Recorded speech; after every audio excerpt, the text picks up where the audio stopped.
తీపిచ్చేయటము, ఒకవేళ అది కాకపోతే రోడ్డు తీపిచ్చేయటము. అండ్ అతను కల్వర్ట్ తీసేస్తారు, అంత పర్మిషన్ లేకుండా ఏమేమి చేస్తున్నారు అన్ని కూడా తీసేసి అసలు ముందు ఏ పర్మిషన్ తెచ్చుకున్నారు, ఏమేమి ఇస్తున్నారు అనేది అదంతా కూడా ఒకసారి చూస్తారు. చూసి ఫస్ట్ మేము ఎంక్వైరీ చేసిన తర్వాత వాళ్ళని కూడా వింటాము, ఎలా చేశారు ఎట్లా చేశారు అని విన్న తర్వాత then will get into action.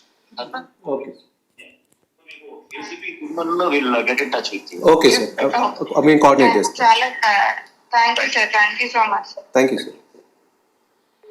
మరి ఎట్లా చెప్పారండి ఇందులో? నేను రోడ్డు తీసేస్తా అన్నాడు. ఎట్లా చెప్పాడు రోడ్డు తీసేస్తా అని? ప్రైవేట్ భూమి కదా. నిన్న మీరు ఇచ్చిన ప్రెస్ నోట్ దానికి దీనికి ఏమైనా సంబంధం ఉందా? ప్రైవేటు వ్యక్తుల భూముల జోలికి మేము వెళ్ళామన్నాడు. ఇక్కడ ప్రణీత్ ప్రణవ్ అని పాపం వాళ్ళు ఎప్పుడో 20 ఏళ్ళ కింద ఎప్పుడో ఆయన వెంచర్లోకి మీరు వెళ్ళి ఇది గేటెడ్ కమ్యూనిటీ కాదు, ఇది ఇండివిజువల్ హౌసెస్ కింద చూపిస్తున్నది అని చెప్పి ఆ మధ్యలోంచి రోడ్ వేయడానికి వాళ్ళ బిల్డింగ్లు కూలగొట్టినావా లేదా? వాళ్ళ గోడను కూలగొట్టొచ్చినావు కదా. మరి ఇది ఒక రకంగా ఇది ప్రైవేట్దే కదా. సరే అది రోడ్డు గవర్నమెంట్ది కదా నువ్వు అనొచ్చు, కానీ వాళ్ళు ఏళ్ళ నుంచి ఉన్న రోడ్డు కదా, అది ఉన్న గేటెడ్ కమ్యూనిటీ కదా.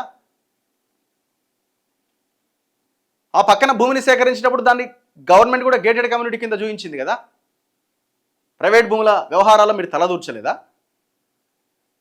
ఇప్పుడేమంటుండు ప్రైవేట్ భూముల వ్యక్తుల దాంట్లో మేము తలదూర్చామండి. మరి మీరే అంటున్నారు నేను తీసేస్తా, అది తప్పు అయితే యాక్షన్ తీసుకుంటా అని కాన్ఫరెన్స్లు పెట్టి.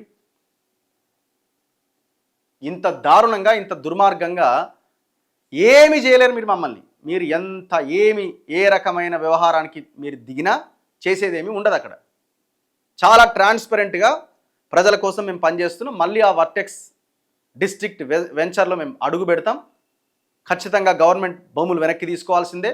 రేవంత్ రెడ్డి ముందు ఆ బాధ్యత ఉన్నది. మరి మీరు ఏం చేస్తున్నారో మీకన్నా అర్థమవుతుందో లేదో. ఇప్పుడు ఈ హైడ్రా కమిషనర్గా ఉన్న రంగనాథ్ని తక్షణం ఆ ప్లేస్ నుంచి తొలగించాలి. ఎవరైనా హానెస్ట్ ఆఫీసర్కి ఇస్తే ఏమన్నా అవకాశం ఉందేమో. ఇంకా కొత్తకోట శ్రీనివాసరెడ్డి లాంటి వాళ్ళని పెట్టండి, ఆయన రిటైర్ కాబోతున్నాడు, అట్లాంటి వాళ్ళని పెట్టండి. ఒక్కడన్నా ఇక ఉంటాడేమో చూద్దాం ఈ తెలంగాణలో ఈ మాఫియాలు. అట్లాంటి వాళ్ళకేమో ఇచ్చినట్టే పదవి ఇచ్చి కూడా బిగ్ పడేసిరు. ఇక గత గవర్నమెంట్లో అసలే ఇయ్యలే. సో ఇట్లా ఈ వ్యవహారాన్ని వీళ్ళు నడిపిస్తూ ఉన్నారు.